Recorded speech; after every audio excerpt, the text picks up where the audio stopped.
ನೀವು ನೋಡ್ತಾ ಇದ್ದೀರಾ ಇಂಡಿಯಾ ಫಸ್ಟ್. ನಾನು ವಿಜಯ್ ವೀರಪ್ಪ. ಮೊದಲಿಗೆ ಹೆಡ್ಲೈನ್ಸ್. 40 ವರ್ಷದ ಕಿಚ್ಚು, ಸಿಟ್ಟು, ಆಕ್ರೋಶ ಸ್ಫೋಟ. ಹನುಮನ ಧ್ವಜಕ್ಕಾಗಿ ಮಂಡ್ಯದ ಕೆರೆಗೋಡು ತಡರಾತ್ರಿಯಿಂದಲೇ ರಣರಂಗವಾಗಿದೆ.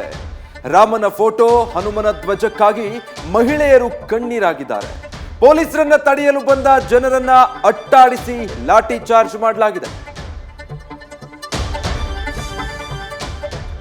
ಹನುಮ ಧ್ವಜ ತೆರವು ರಾಜಕೀಯ ಕೆಸರೆರಚಾಟಕ್ಕೆ ಕಾರಣ ಆಗಿದೆ. ರಾಷ್ಟ್ರ ಬಾವುಟ ಹಾರಾಡ್ಲಿ ಅಂತ ಸಿಎಂ ಸಮರ್ಥಿಸಿದ್ದಾರೆ. ಸಿದ್ದರಾಮಯ್ಯ ಬಾಯಲ್ಲಿ ರಾಮ, ಹೃದಯದಲ್ಲಿ ಟಿಪ್ಪು ಅಂತ ಬಿಜೆಪಿ ಛೇಡಿಸಿದೆ. ಹನುಮ ಭಕ್ತರ ಪರ ನಿಂತು ಕಾನೂನು ಸುವ್ಯವಸ್ಥೆ ಕುಸಿದಿದೆ ಅಂತ ನಾಯಕರು ಕಿಡಿಕಾರಿದ್ರು.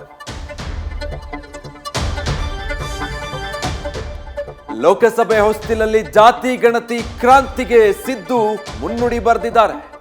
ತೀವ್ರ ವಿರೋಧದ ಮಧ್ಯೆಯೂ ಕಾಂತರಾಜು ವರದಿ ಸ್ವೀಕಾರ ಮಾಡೋದಾಗಿ ಸಿಎಂ ಘೋಷಿಸಿದ್ದಾರೆ.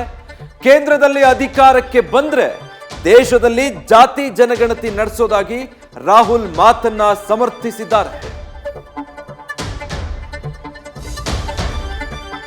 ಟಾರ್ಗೆಟ್ 20+ ಗೆಲ್ಲಲು ಬಿಜೆಪಿ ಕಾಂಗ್ರೆಸ್ ಹಣಾಹಣಿ ಏರ್ಪಟ್ಟಿದೆ. ಎಲೆಕ್ಷನ್ಗೂ ಮುನ್ನವೇ ಮಾತಿನ ಲಡಾಯಿಗೆ ಚಾಲನೆ ಸಿಕ್ಕಿದ್ದು ಬಿಜೆಪಿಯ ಮಿಷನ್ 28ಕ್ಕೆ ಡಿಸಿಎಂ ಡಿಕೆಶಿ ಡಿಚ್ಚಿ ಹೊಡೆದಿದ್ದಾರೆ. ಇತ್ತ ಶಿವಮೊಗ್ಗದಲ್ಲಿ ಮೋದಿಗಾಗಿ ಅತಿರುದ್ರ ಮಹಾಯಾಗ ಹಮ್ಮಿಕೊಳ್ಳಲಾಗಿದೆ.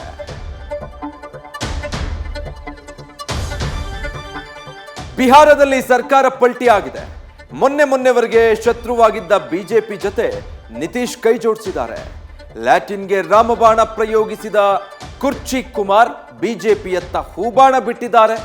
ದಾಖಲೆಯ 9ನೇ ಬಾರಿಗೆ ನಿತೀಶ್ ಪ್ರಮಾಣ ವಚನ ಸ್ವೀಕರಿಸಿದ್ದಾರೆ.